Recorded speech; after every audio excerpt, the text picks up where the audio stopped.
ছাড়বো না তোমাকে। আরে পালাচ্ছ কোথায়? মনে হচ্ছে এই হিউম্যান খুবই গতিশীল, আমার থেকে বেশি নয়। ধরে ফেলেছে, ধরে ফেলেছি। কোথায় পালাবে হিউম্যান? তুমি কে?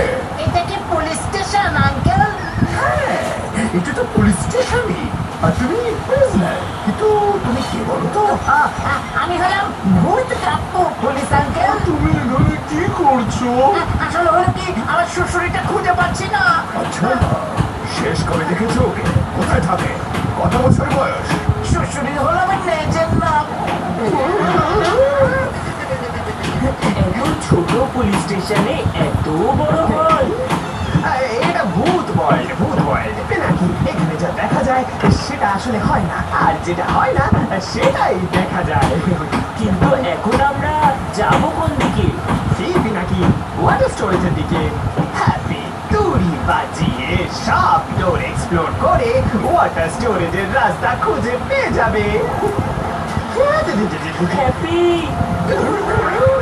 এই আওয়াজটা শুনে ভিতরামের শুধু কানই নয়, নাক মুখ মাথার চুল সব খাড়া হয়ে গেছে নিশ্চয়ই। এটা কিরকম আওয়াজ?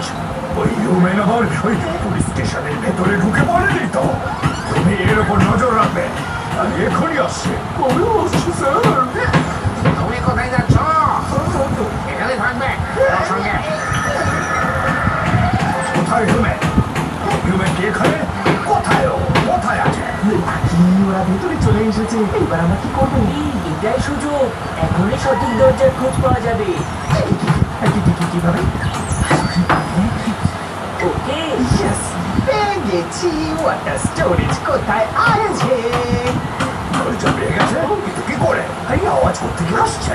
তুমি তাড়াতাড়ি দরজা আটকাও, তাড়াতাড়ি। ও তাহলে এই দরজাটাই। দরজা তো খুঁজে পেয়ে গেছি, কিন্তু ওকে ক্রস করবো কি করে?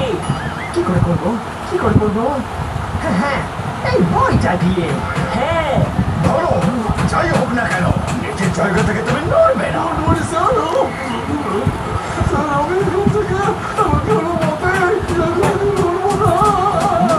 একটা গেছে, এবার দ্বিতীয় জনের পালা।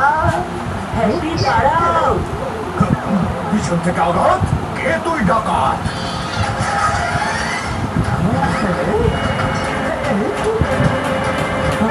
বাঁচাও।